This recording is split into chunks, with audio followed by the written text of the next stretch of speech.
Hi guys, and welcome to a battle between Left Butt Cheek, aka A-Move Hacker, up against RTK's very own V Claw in a Dowie versus Tomb King's Grudge match. Let's have a little quick look at the armies here today.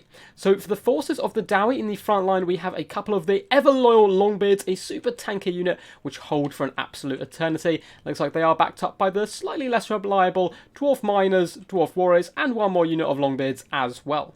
On either flank, we do have the Bugman Rangers, who are pretty decent melee combatants, but of course are going to be hidden missile infantry for the main point. In the centre pocket here, we do have two units of the Trollhammer Torpedoes, one of my favourite Dowie units. Honestly, they do huge damage to elite infantry and large targets, can do damage to cavalry, constructs. They're just such a decent unit overall. And in the back here, we do have two units of the bolt throwers as well. Really good for trading effectively up against Ushopti longbows. At the same time, still do decent damage and are relatively accurate, so they can try and pin in chariots and so forth. In the back lines, we have a couple of units of miners just protecting that rear line. And then we have some giant slayers mixed in with the dragonback slayers, who are almost a must pick in most Dowie matchups. These guys will slow down the enemy, they're anti-large, and they're quite quick, at least for a dwarf. For his leadership here, we do have Grombrindle, the mighty white dwarf himself. The grumpy grandpa here can be moving forward with his mighty axe. It looks like he has brought all his buffs, the rune axe of Grombrindle itself, and also the flash bomb, a very powerful ability, which is super useful for the dwarves to have, able to slow down foes and make them slightly weaker. Overall, super fun build. Now for the Tomb Kings, I see in the distance, we do have some sneaky carrion deployed up top, but let's have a little look at his main battle line. Looks like we have cheap and cheerful skeleton warriors as a front line there, just to try and wrap through the Dowie lines and get into the back. And it looks like they're going to be saturated on top of by these close combat Ushopti. So none of the long range ones. Instead, we have 4 units of the close combat boys themselves, going to very effectively saturate on top of the skeleton warriors, who will take the damage while these guys deal it. So I like that quite a bit. We do have a couple of units as well of skeleton archers, including the regiment round version. These guys be very effective at taking down artillery crews and so forth, and doing at least, consistent damage. We have a couple of big baddies as well, with the War Sphinx over here on the right hand side, not the regiment round one, just the standard Sphinx today, and also Arkan the Black rolling dirty here on his very pimp like purple flowing chariot here, looking very, very cool. He does have the Tomb Blade of Arkan, Staff and Nagash as you'd expect, and he's actually gone for the Purple Sun. Going to be very interesting to see how that plays a part here. Of course, all Dowie do have that magic resistance, but still, they have tightly packed formations, and maybe it can do some decent damage. He's going to be hiding up behind a rock here as well, and with some skeleton chariots so disgustingly good up against the Dowie. So these two units right here, the skeleton chariots and Arkan the Black himself, going to be very potent at dragging themselves through these tight Dowie formations and getting onto that back line, trying to shut down those iron drakes and so forth. So both my armies are starting to move up. Really nice play here by the Tomb Kings, actually hiding their big single entities behind the rocks to ensure the bolt throwers can't target them and get any of that free value early on. But it looks like the bolt throwers are moving up anyway, and so are the rest of the Dowie forces. Bugman Rangers have been spotted here, and unfortunately they're going to have to pull back slightly to get a bit more protection from the Dragonback Slayers. Otherwise, Arkan's just going to roll in here and start doing some horrendous amount of damage. And in comes some Skeleton Warriors trying to block their retreat, and Arkan considers going in there, but decides, he's going to let his summoned Skeleton Warriors do the dirty work for him, as he does decide to fall back, because there are some Dragonback Slayers and Iron Drake Warhammers move into that side just to keep him at arm's reach. A nice play so far by the Dowie.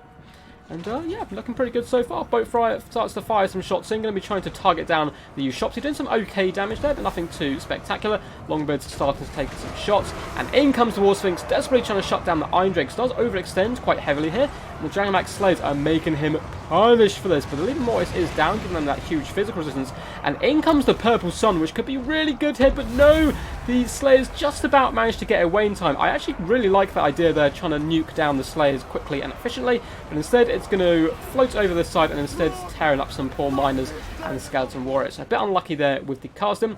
Bugman Rangers slowly starting to fall back as the noose is well and truly strung up here. Carrion hopping into the back line trying to shut down bolt throws. We have Ushopti as well pushed through onto Iron Drake Trollhammer Torpedoes, and also onto the bolt throws over here with Arkan the Blacks. The Dowie well and truly rattled here with all these units coming in the back.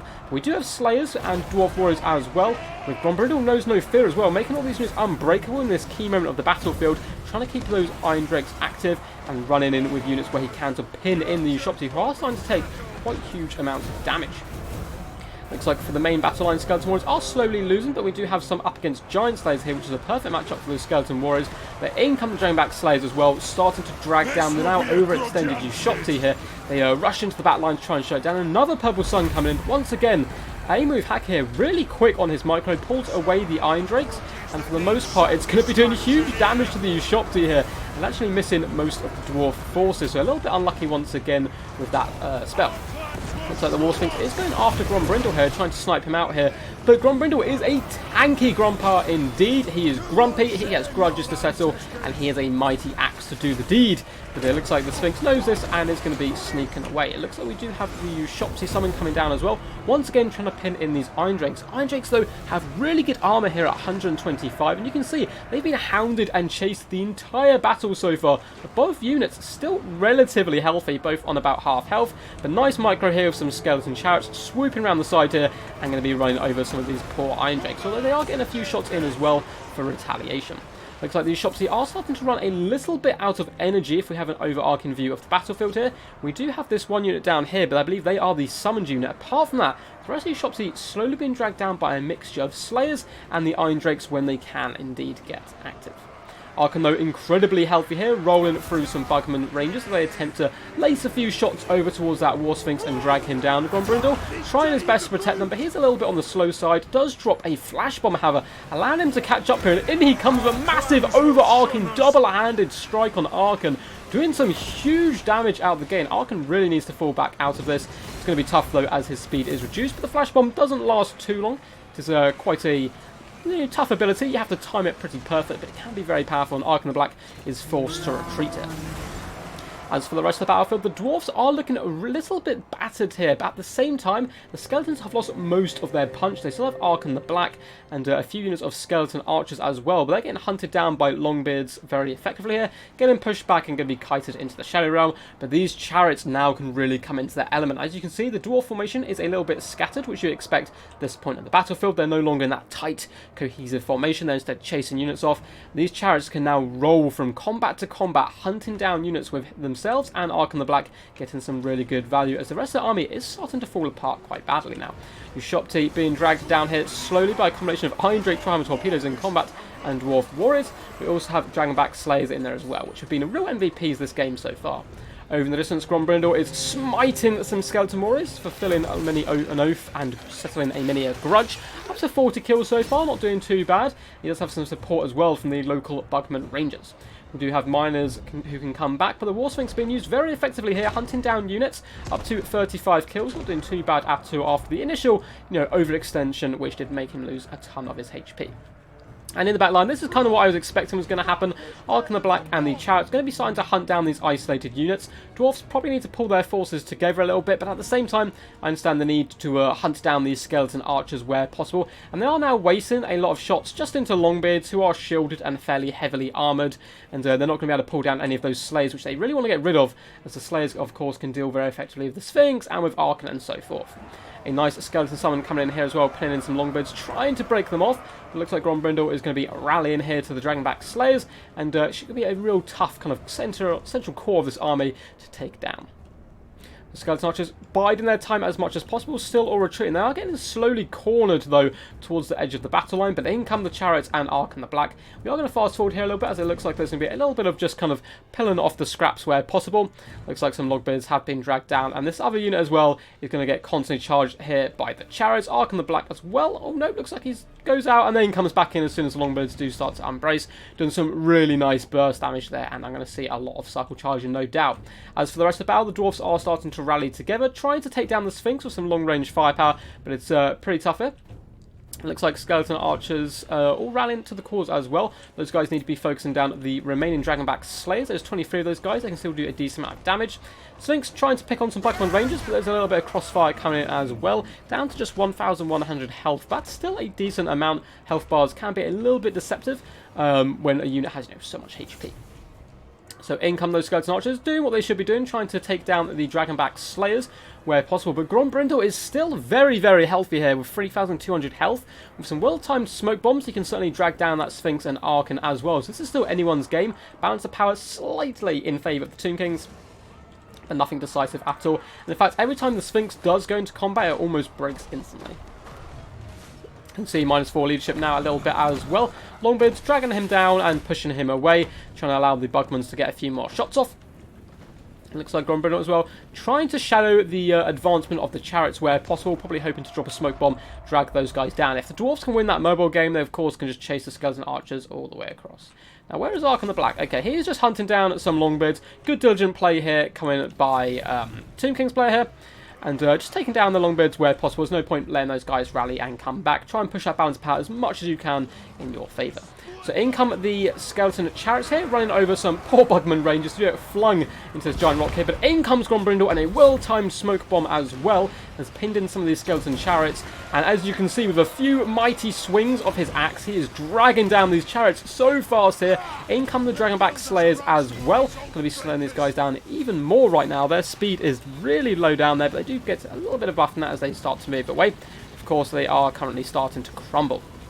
Real nice shots coming in though by those archers, pulling down more and more of the Dragonback Slayers, down to just 10 units now. But again, nice play, using the train here to hide them from the archers, who are starting to run relatively low on ammo, and they are shooting into Bugman Rangers and so forth, which isn't really the ideal target. Chariots noticing that Grombrindle has advanced towards the Sphinx, and now going to come in and take out these Dwarf Warriors. Now going to get some nice rear charge into these Bugmans, but at the same time the Chariots are slowly going down. They're out of leadership, and they are going to be disappearing into the night, but they did pretty good overall.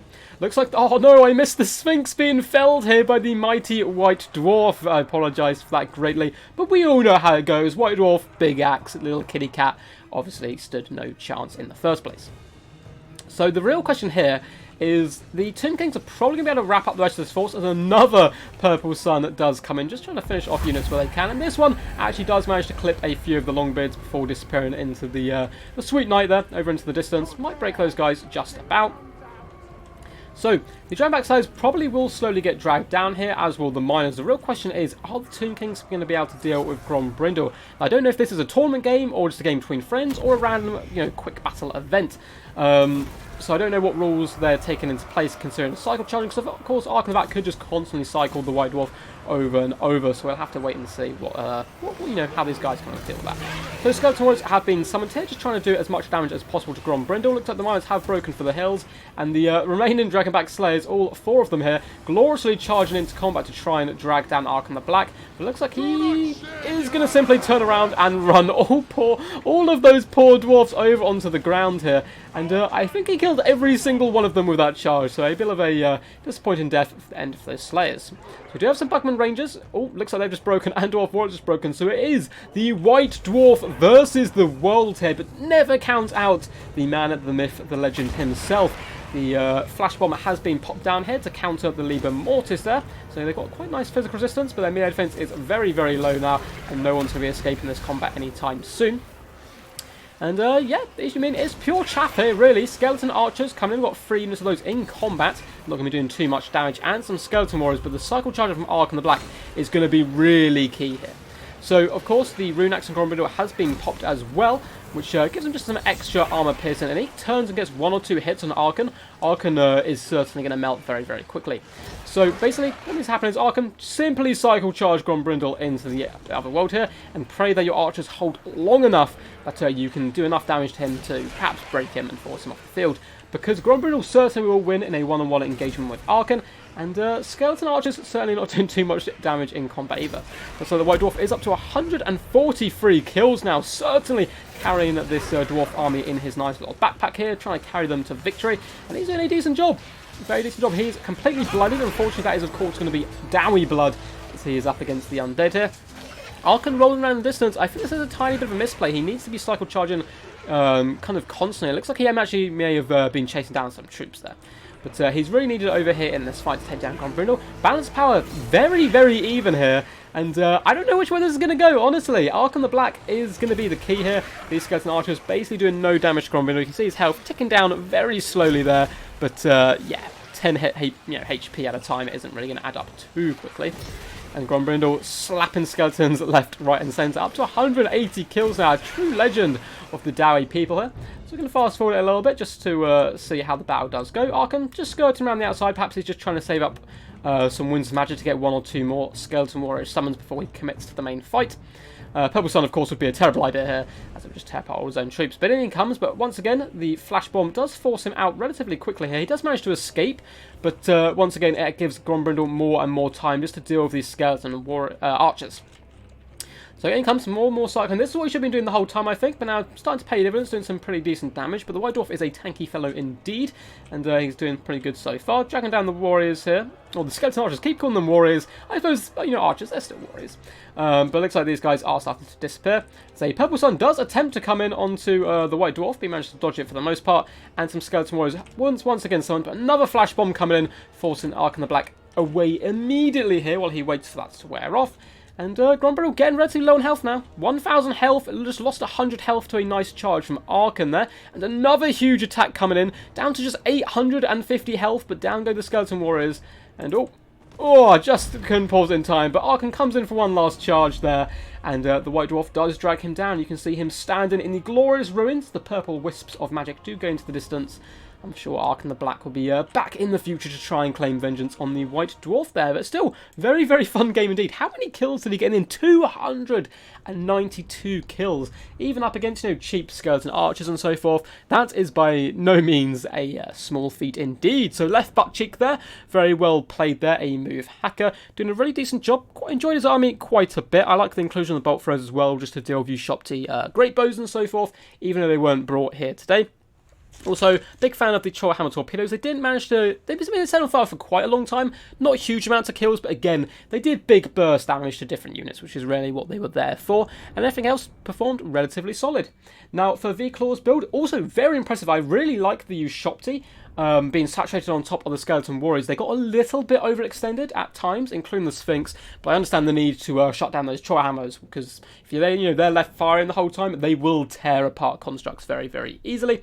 But overall, very well played. Interesting to see the Purple Sun. I don't think it paid off here much at all. It didn't really hit anything. It actually nuked a couple of his own new Shopti units with it, but the idea of it, perhaps to destroy Slayers, quite like indeed, and Dowie are still a tightly packed formation army, so it can certainly work well. 141 kills, not quite up there with the White Dwarf, but still not a bad showing at all. So massive thank you to both of these guys for playing today.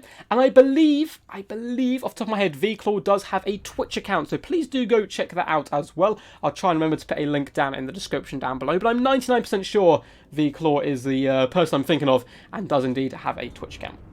Anyway guys, thank you once again for A Move Hacker for sending this in, and congratulations on winning. If you did enjoy, please do consider dropping a like and hitting that big old subscribe button. It super helps out the channel. We're so close now to 400 subscribers, which is very exciting indeed. We'll have to try and think of something special to do when we do hit the big 500.